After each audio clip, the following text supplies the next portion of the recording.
anniversary of our could you go back to the first slide, Judith, just for now? Sorry. It's the anniversary of the partnership starting at this time last year. And we're really, really conscious that there's new people have joined schools and settings. We've got new managers, we've got new SENCOs, we've got new head teachers, and we wanted to make sure that everybody had the most up-to-date information about how the partnership works, and a little refresh for those people who maybe feel that they want to go back over a few things or ask a few questions.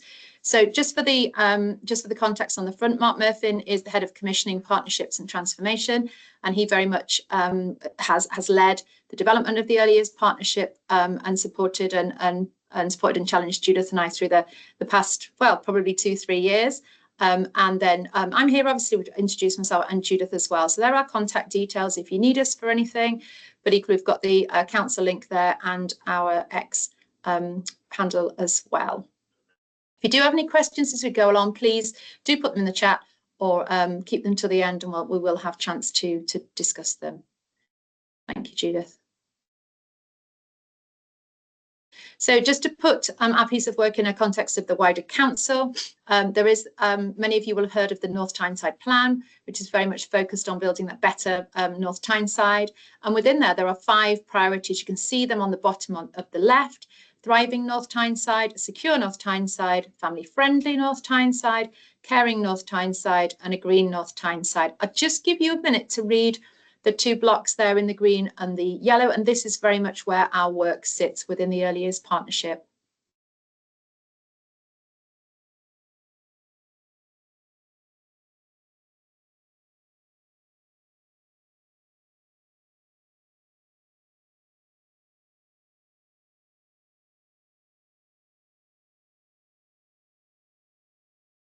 Like we said, we will share the slides with you so you've got a chance to have a look at those. And I don't think within there that any of us would argue about wanting outstanding children's services, about wanting to make sure our children are ready for school. And we're not talking about sitting down on the carpet for half an hour. We're really thinking about having those skills, knowledge and understanding to be able to manage the next stage in their education, whether they're 2 or 5 or 10 or 20. Thank you, Judith. It's frozen. Okay. There we go. Okay, so within the strategic plan, you can see, you'll recognise some of these diagrams, and if not, please do have a look at them when we send them out. But we do want to make North Tyneside that greater place for children and young people to thrive, and it's important for us all, particularly our vulnerable, disadvantaged or disabled children, to make sure that they have that best possible life. And for those of you who've seen the Best Start in Life programme and priority that's come out from the government, you will have seen that in droves, and this fits really, really well into that wider programme. So you can see the pledges there about partnership, about keeping our children in school wherever possible, and about keeping them safe at home and healthily connected with their networks. And local community is so important to all of our families, and intervening early to make sure with those evidence-based approaches that we're family friendly in our approach. The yellow boxes on the right-hand side are very much our SEND inclusion strategy, and many of them you will have heard of. You'll have heard us talking, we'll talk about it today, about the Tell It Once approach. We know about early intervention, certainly in early years, that's a big priority for us always. And the graduated approach, words that probably a few years ago we would have said, what's that? Are very much part of our everyday language today. Thank you, Judith. Okay, so I'll hand over to Judith. Thank you. So 3 years ago, we were in a situation where we needed to understand how children were being referred and kind of understand what wasn't working so well. So when we started this piece of work, we identified that there was multiple entry points to support services, to supporting services, leading to duplication of referrals. Parents and carers had to tell us that they needed to repeat their story more than once. There was numerous disconnected data collection and reporting systems in North Tyneside. Limited recording information shared across services impacted on different work patterns. So a child could effectively be working with one service who wasn't talking to another service. Children and young people attending reception were getting there without their needs being assessed and recognised. Evidence of challenges That brought for school placement planning, required reactive interventions for school places for children under 5 where needs were not accurately identified and assessed and met. There was a lack of consistent child referencing, where in a school you have a UPN number. We needed to recognise those children who are supported in childcare settings with childminders through NHS numbers. What this exercise led to was there was a significant increase in young people under 5 with an education healthcare plan, which meant that 30% of education healthcare plans suggested that the graduated offer needed to be strengthened to meet the needs early and reduce reliance on statutory service. As a local authority, whilst this doesn't look good, that the services were there and they were good and they were effective, but they just weren't joined up. And what we needed to do is strengthening the graduated offer and not be so reactive to education healthcare needs assessments and plans. It was a culture that we got into, and through this piece of work, we've recognised that we can strengthen the graduated offer through the universal and targeted support first before getting to a statutory assessments. So what happened next is we had a number of briefing sessions with school settings, professional partners and parents to, understand what it was that you felt you needed on the ground to support children with SEND. And overwhelmingly, it came out that schools and settings were telling us they needed support on the ground. Children were coming in with more specific and individual needs that, in the past mainstream schools hadn't necessarily supported before. So they were needing more support on the ground. So unsurprisingly, a single referral system with a tell it once approach, a single accessible data set, real strengthening of the graduated offer through a universal offer, targeted and statutory when needed. And the aim was that no child got to reception age without their needs being recognised and supported, and ensure schools and settings have trained and skilled staff to support children with SEND. You are the experts of your children, but it's that additional insight and managing those specific needs that was suggested. So what the local authority did was they invested 500,000 into the safety valve. So it was an invest to save model. The local authority was in a deficit high needs budget, but this was recognised as a real area that we could make a difference. The creation of the Early Years Inclusion Service came out of that, with a team of 11 professionals working with children in homes, schools and early years settings across North Tyneside. And whilst we are a really fortunate local authority that had a lot of commissioned services like Portage, the preschool home teaching service, language and communication, sensory support and primary outreach, we needed to align them within the council to ensure that we could have a coordinated support offer. Those services were brought back into the local authority last year and formed the Early Years Partnership. So who is in the Early Years Partnership? Judith, I just interrupted slightly just about the previous slide. Judith rattled through that slide as if that kind of happened overnight. And it didn't. This has been an enormous piece of work over a significant amount of time. That's taken lots of time, and Judith's got the word co-production on there. I think that's the really important part. Some of you on the call will have been part of those groups, part of that consultation of supported on the way, and lots of you absolutely have done since. And it's been an enormous piece of work, and that the financial investment's about been getting the team on the ground.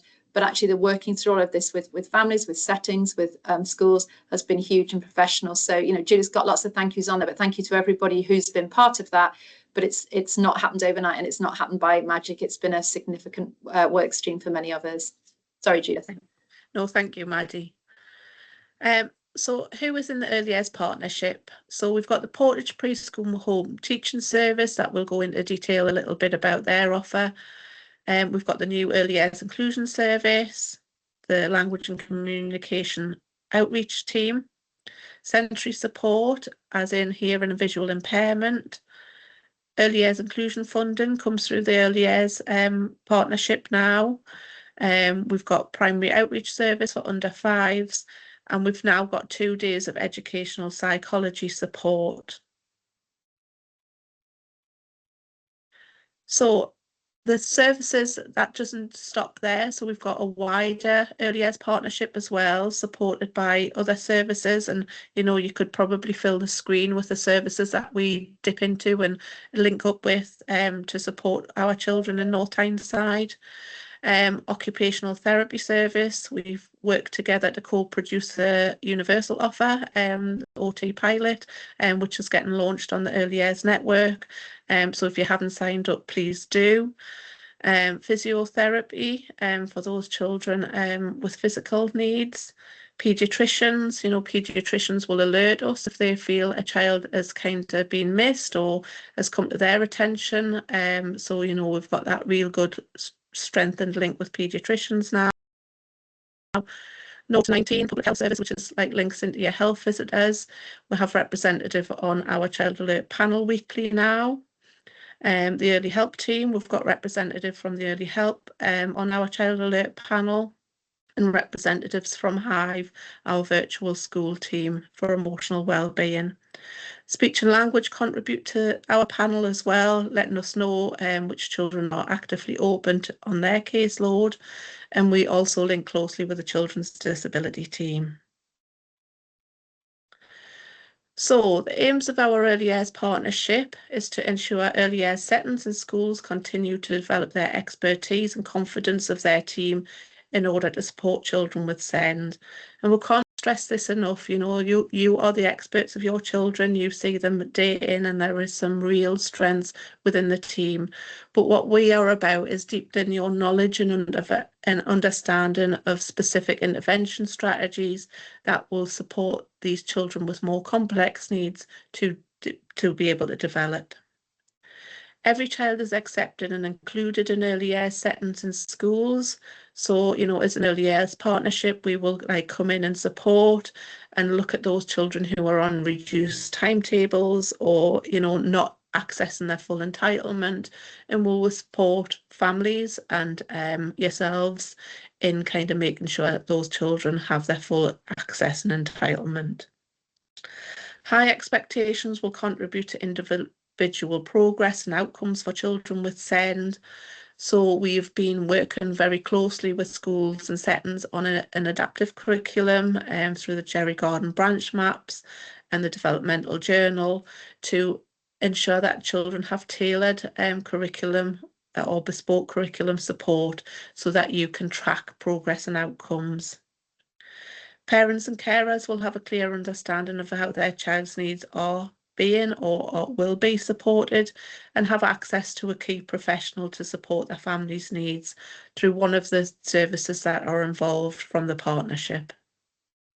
Children will be well prepared for the next phase in their education journey. So we will be doing a lot of work around transition. That's been a big bulk of our workload this half term, supporting children to ensure that they've had a smooth transition into the next school phase. And what we, Judith, if you don't mind popping back to the previous slide, what we've been hearing over recent times, we were told by an inspector a couple of years ago, is that the walls of everybody's classroom or learning space have shifted, and we've got to, because of the needs of children who are coming to our schools and our settings, and that we've got to move with them, and that's part of the work of the partnership. We had our cluster meetings week before last in our special schools, and they were talking about the complexity of the children coming to their settings increasing as well. So, so this work is really, really important, that everybody develops that expertise and confidence to be able to support all of the children who arrive in your setting. Yeah, we have a finite number of special school places. You know, and we talk about, you know, what could be your more significant need within your school might look very different to the school down the road, which is why part of the bigger offer is the local authority are expanding their ARP provisions, alternative resource provision and SEND units. So, you know, the year-on-year increase of art provisions for communication and language and SEMH.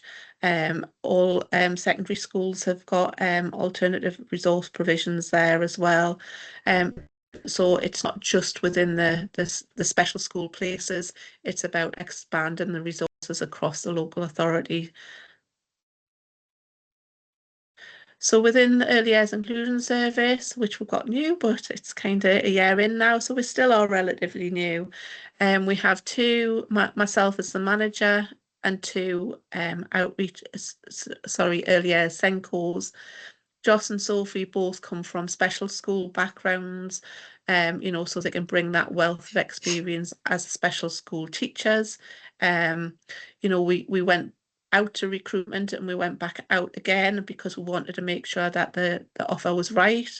So we've got, you know, outreach workers with bringing a lot of skills and experience to the roles. So we've got the equivalent of 8 full-time, but that looks like 10 at the moment because some of them are part-time as well. And we've got Louise, who supports in everything that we do. She's a big cog in the Early Years Inclusion Service wheel. She sits on Early Years Inclusion panel and has made sure that all of our systems, our training packages and everything is up and running effectively. So each SENCO covers 2 localities with their outreach team. So we've got Northwest, Southwest, Central and Coast. So Sophie covers the Coast and Southwest and Joss covers Central and Northwest. So it's a vast area to cover and we support across those areas. So what does the Early Years Inclusion Service offer? So it consists of the team with the outreach workers and SENCOs who will work with children from birth to 5, either at home or in early years settings, and that's before they get to reception. The early years SENCOs will work with parents and carers and early years practitioners to assess the individual needs of the child and ask what you want to get out of the service involvement. What is it that you hope to see? So we do a lot of impact measures pre and post intervention to see how that child has moved on, and it's managing expectations within that as well. So you might have a child who's pre-verbal, so it will be about developing their communication strategies. So they might not be talking in fluid sentences by the time we're finished, but staff will have a greater understanding and an in-depth knowledge on how to support shared attention or support their communication strategies for that child's individual rate of progress. An early years outreach worker will be assigned to work alongside practitioners and parents to develop their confidence and expertise of the team in order to support children with SEND. So they model practice and they coach practitioners in specific intervention strategies and evaluate the impact that that's had on staff practice and on the child's development. If a child's not in an early years setting, the early years outreach team can support parents and carers at home and facilitate the support for transition as the child moves in early years settings. You know, we hear less and less of parents having the experience of kind of getting to a setting and that setting saying we can't meet need. You know, we would look at what does that setting need to be able to meet need. Working alongside early years staff, the outreach worker will ensure parents and carers have a clear understanding of how their child's needs are being supported. We're putting a lot more emphasis and focus on liaison with parents this year, and making sure that they fully understand the interventions, that they are signposted to videos, information sessions. And this year we are developing workshops for parents and families to come along to, where we can model those interventions, gain the clarity of the parental and carer voice. What is it that they want from these workshops? One of the things we were planning on doing is diluting some of the training we offer to schools and settings for parents and carers. But first of all, we need to understand what it is they want, so we can plan from there. So we've got the Portage and Preschool Home Teaching Service, again led by Michelle, who supports the team and also leads the Early Years Inclusion Funding. She's supported by Karen, her business support manager, and has a team of now 5. We've got 2 new posts coming up for Portage. Each one has specific areas, like Sophie leads the early bird, she's an early bird accredited trainer, and Kerry's a Portage accredited trainer. So the Portage Preschool Home Teaching Service works with children aged birth to the term after their 3rd birthday, and I think that's really important to understand.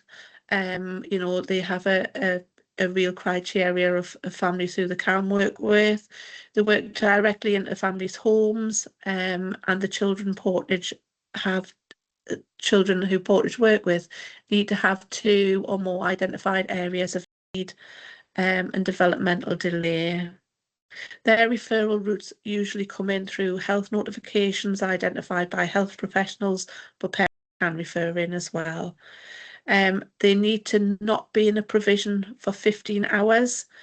So if they were 12 hours and it wasn't a stretched place, they will consider working with those children through their referral criteria.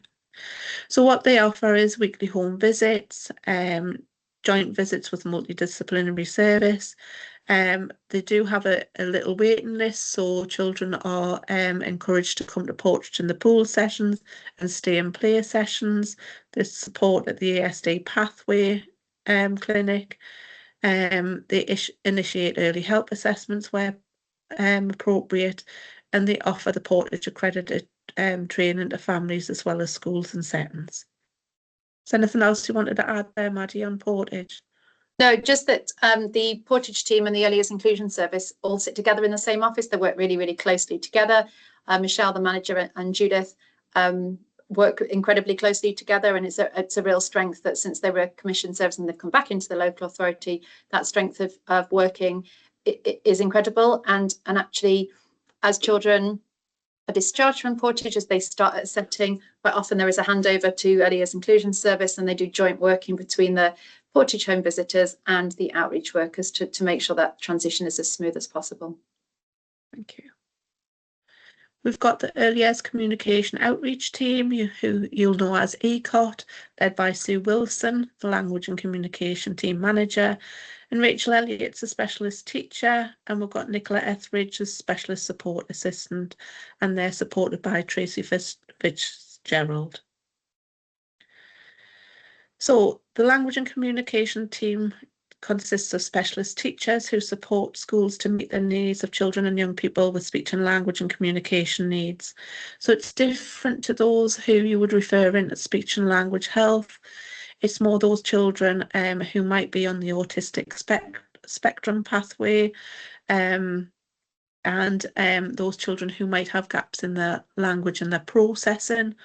They also offer targeted support to nursery age children. So the children who ECOT work with have to be in the nursery year from September to July, and identified with speech and language and communication needs through the Early Years Communication Outreach Team. So it's usually children who've had a speech and language therapist referral, and they might suggest ECOT as an offer.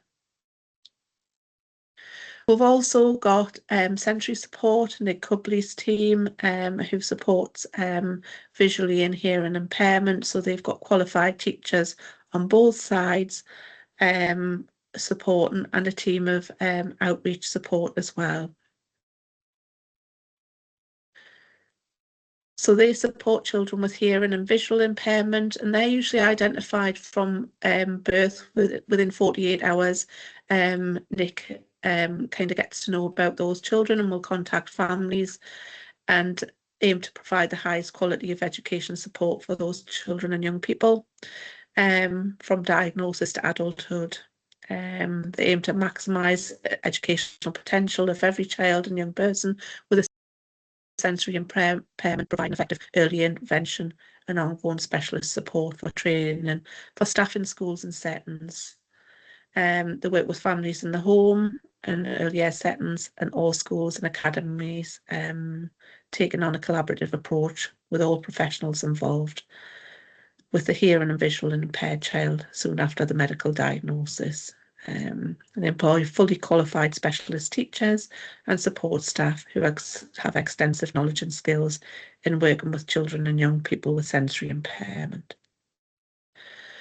And we've got the Primary Outreach Service, who's led by Alex Fraser, School Improvement Officer, and Rachel Thompson is a Primary Outreach lead with 2 support outreach workers.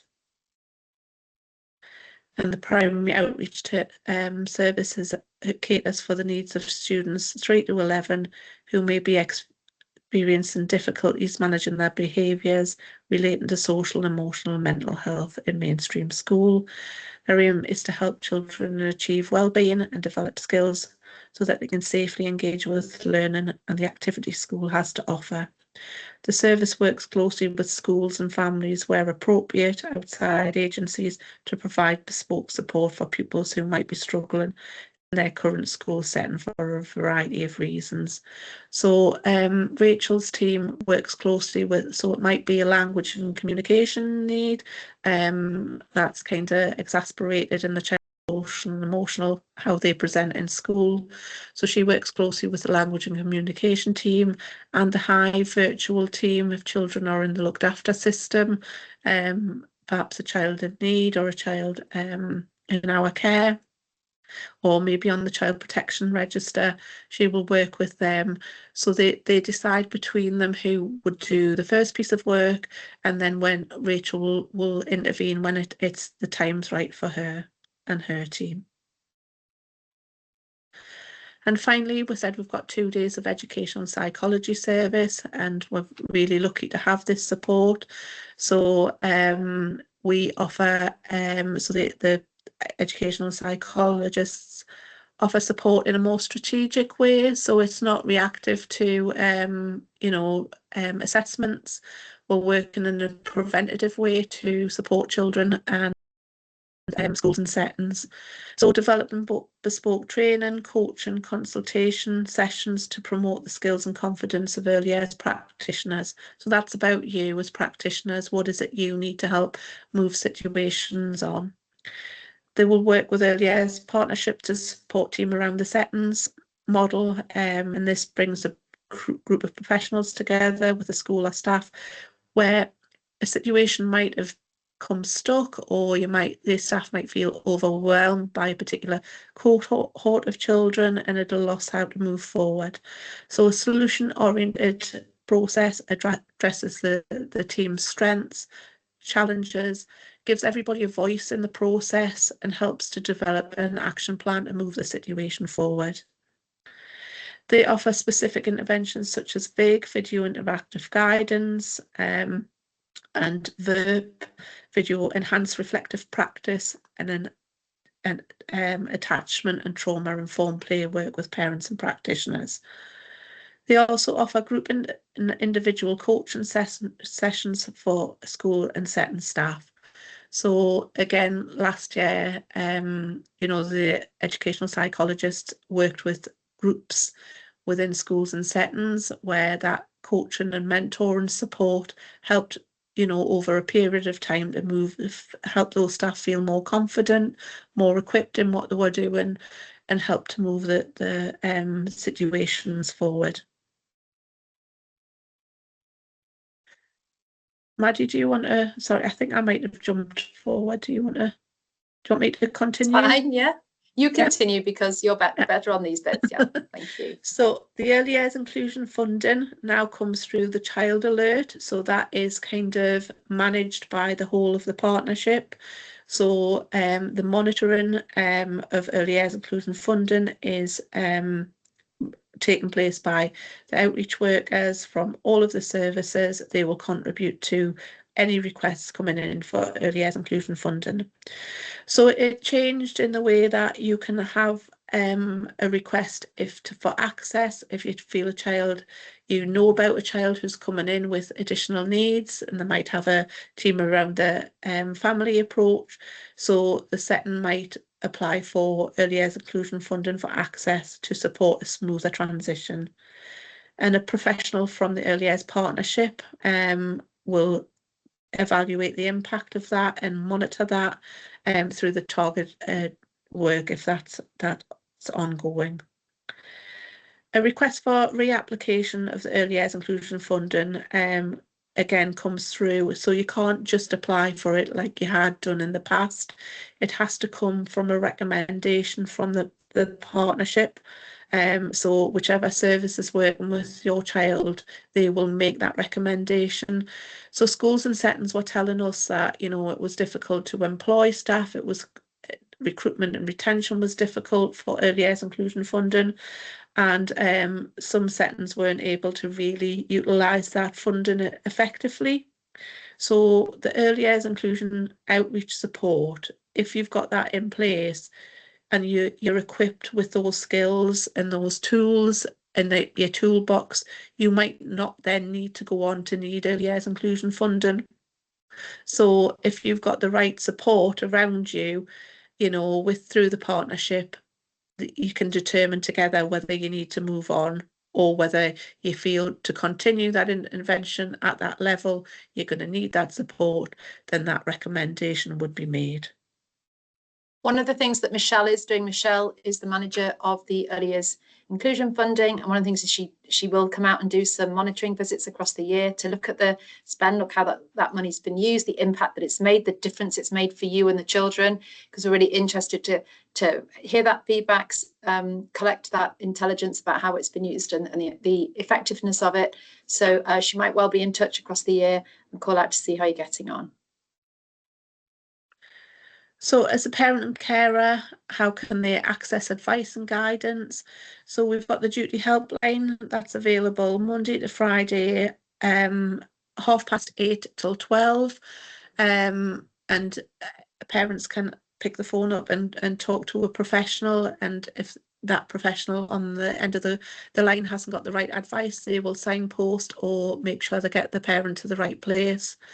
We've got access to the Early Years Inclusion Service email address on there as well. So again, you know, an email to the service, and again, that will be signposted to the right service within the team. You can also parents can email the Portage Preschool Home Teaching Service if they feel that they would like to make a referral to that service. A parent can refer directly into Portage. A SEND surgery, a parent can book a SEND surgery, which is a 45-minute appointment on Teams to talk about specific needs of their child, and you know, to get strategies, advice and guidance on, or signposted to resources available in North Tyneside. Access to the graduated approach. So I think everybody knows the graduated approach in North Tyneside. You have to bear with us at the moment because the website, the local authority website, has just undergone reconstruction. So over the past 2 weeks, we're finding teething problems. So you might click on there and it might take you to housing or something like that. There's one person managing that who's doing an absolutely sterling job, and everything that we're feeding back is being acted on, and all of the links that I've gone on to lately, you know, are all accurate and up and running appropriately. We've developed a Padlet for parents. So each service have got like kind of Padlets, but there's a parental Padlet. So any interventions that we're working on, there might be videos on there that we can direct parents directly to for advice and guidance and some additional support. Parents have got access to the 0 to 19 public health team, the health visitors, and again, dispelling any myths that we can't get through to the health visitors, you know, or that, you know, I haven't seen my health visitor for months. Health visitors have 5 touch points throughout a child's life. So if needs aren't identified, that will be the only contact that families will have. Each locality has a duty line, which is it's an answering machine response, which is responded to within 48 hours. And I've said over the 5 years that I've worked within North Tyneside Local Authority, if you have any problems with that, please get in touch with me directly and I will pass that on. And I haven't had one person come back to me to say that that's a problem. So, you know, it does work effectively. You can access the North Tyneside local offer for under fives through the website. SENDIAS is an impartial advocacy service that can support families on legal matters and their rights within SEND. And we've got the North Tyneside Parent Carer Forum, who we all liaise very closely with. I know they come out to schools and settings, do coffee mornings, and we are doing some joint work with them to deliver some parent workshops on understanding the graduated approach. So they're very visible within like kind of everything we do, and they hold us to account if we need to be, because sometimes we might have these lovely ideas and think they're going to be wonderful and work well, and they certainly told us through the development of the work that we did to get to this point. Some things might be good, but other things might not be, and we've really got to think about that. So yourself as early years practitioners, again, it's all the same things. Additionally, we've got the SEND training and network offer, which is a comprehensive training directory from all of the professional partners, offering everything from communication strategies to inside the sensory world to the graduated approach. It depends on where your staff are and what support is needed. You can also request some whole staff training, which is funded. It's a funded offer at the moment through the Setting Alert. So we know the challenges of getting staff out for training, so we can bring the training to you. We've tried to be very flexible around the training offer. So we do offer twilight sessions, we offer sessions on Teams, and we also offer sessions throughout the day. The graduated approach, again, we are meeting very soon to update that. So again, we come back as a partnership every half a year to look at that, and you know we're always on it. So if there's anything that we feel needs updated, we will contribute and add to that and send that off to the local offer to be updated. But as a partnership, we kind of update it regularly. If there's anything missing and you feel you know would be beneficial to put on there, please let us know. The local offer for under fives, SENDIAS, Parent Carer Forum and Health Visiting Team are also there to support for advice and guidance. Just wanted to bring to your attention the Padlets as well. And this is Early Years Inclusion Service Padlet. I know the Language and Communication team have their own Padlet, and I think Portage has their own Padlet as well. But everything on there from policies and framework to the 4 broad areas of need. So specific like kind of interventions that you might be working on, like intensive interaction, you might never have heard of it, you might never have practiced it before, but we will direct you to you know videos, easy to follow information, training, online training is all on there. Our early years performers are on there as well, so everything is accessed like kind of in one place. Judith, I've also got one. Sorry. Judith, I've put all the links for everything on the past 2 slides. I've just put in the chat. A couple of need updating. I've just realised as I've gone through, but hopefully you've managed to pick them all up in the chat. We'll make sure that they're all accurate before we send the presentation out to you. Okay. So we have the Padlet for parents and carers too on there. So again, signposting to specific videos or information on there. The duty line, again, Maddie sent out a questionnaire mid-service launch last year just to kind of get a sense as everything running at the right times, you know, to get feedback of the partnership and what was working well and what we could consider if we needed to consider any changes. we didn't get any kind of response to the helpline, so we continue to roll it out from 8:30 to 12 daily. It's led by the Early Years Inclusion Service, so again we can signpost parents and professionals to the right support if we can't answer those questions. But again, you've got the email address there if you're kind of in class or you know, directly working with the children, an email address, and we'll get back to you. All inquiries in relation to statutory assessment must go directly to the SEND support service, so the links and the numbers are directly on there. So just touching on a SEND surgery, it's a 45-minute Teams call with an early years SENCO from the Early Years Inclusion Service, and the purpose of a SEND surgery is to discuss children in early years who have identified needs not been brought to the attention of the local authority.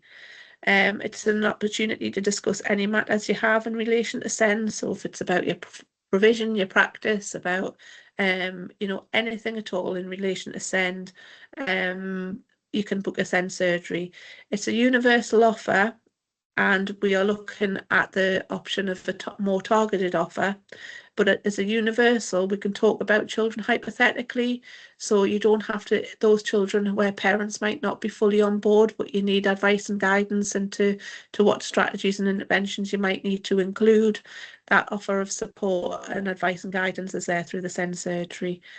The more targeted offer, you will need consent to continue to talk about children, and that may in the future come through the child alert route.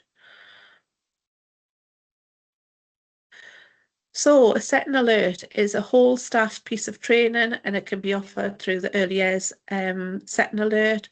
So we said if you can't get out, if you're finding it difficult, or you want to address the whole staff team so they're all on the same page and all at the same starting point to move forward. We've changed the way we deliver training this year, and we're doing more on evaluation impact as well. So a piece of training will take place over two sessions. So you'll get the delivery of the training on the first session, and then after a term or a bit longer, we will come back and evaluate the impact that's had on staff practice, on the children's progress and outcomes, on kind of everything that, you know, we can link to that piece of training, so it has lasting impact. Because we found, like, practitioners and, you know, yourself, you might go out to a piece of training and you have that piece of training and that's within you and in your practice, but what we need to do is extend that to the wider teams and look at the impact that that's having.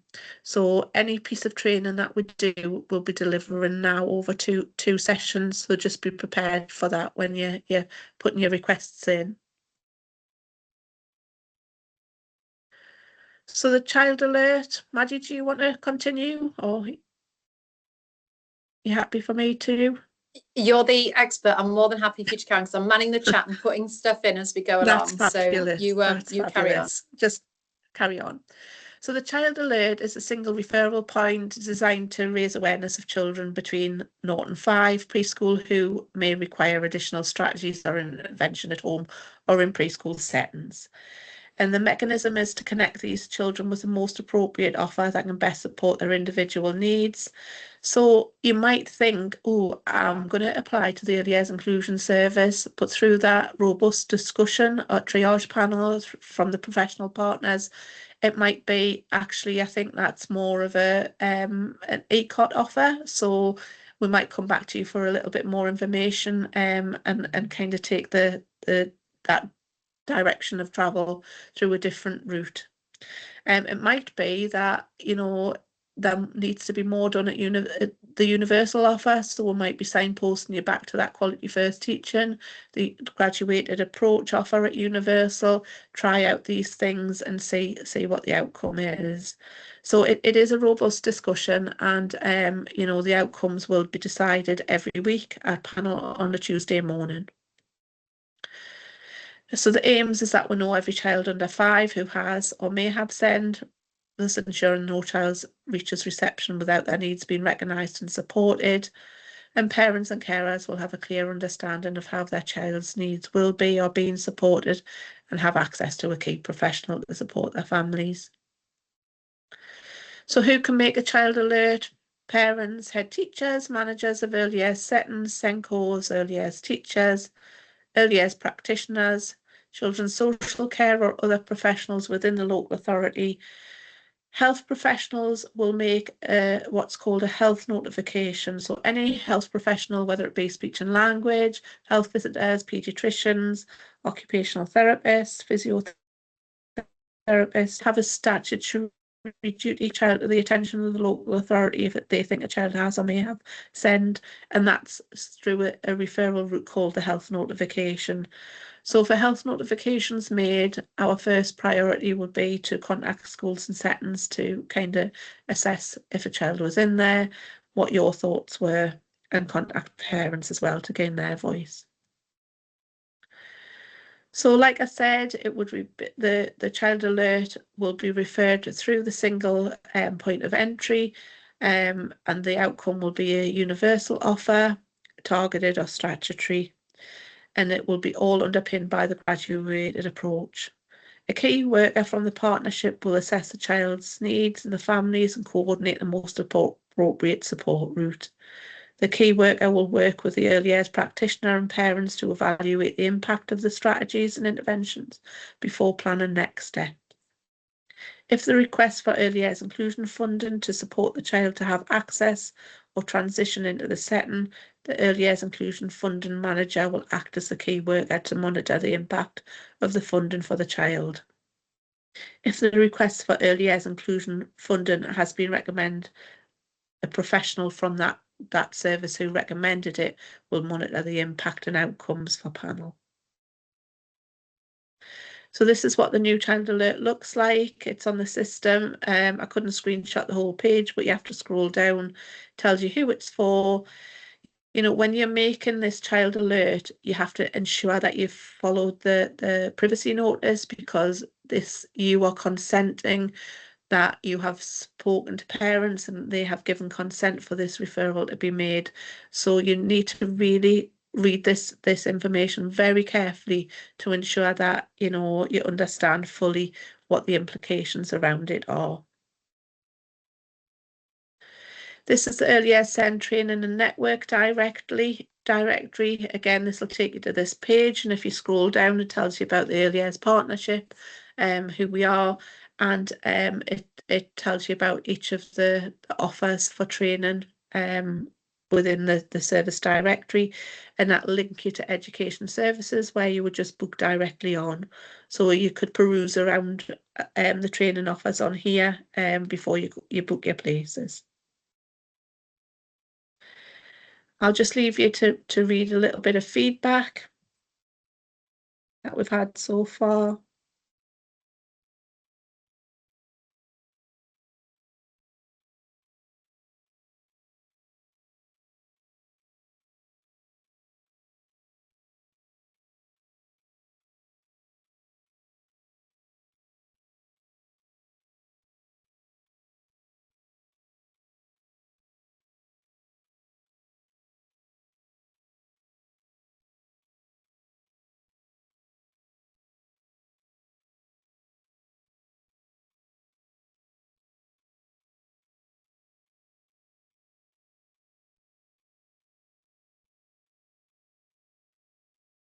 And to finish off again with the aims of the Early Years Partnership, we keep coming back to this because this is what we're about. This is our bread and butter and our daily work in what we do.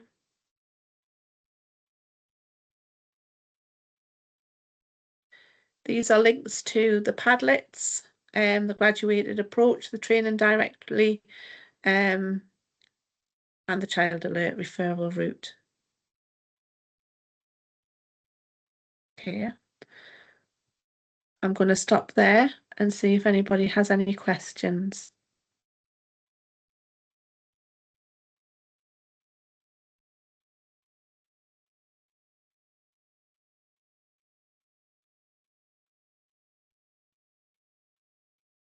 Louise, could you stop the recording now, and then maybe if people want to bring some ask some questions, they can do that.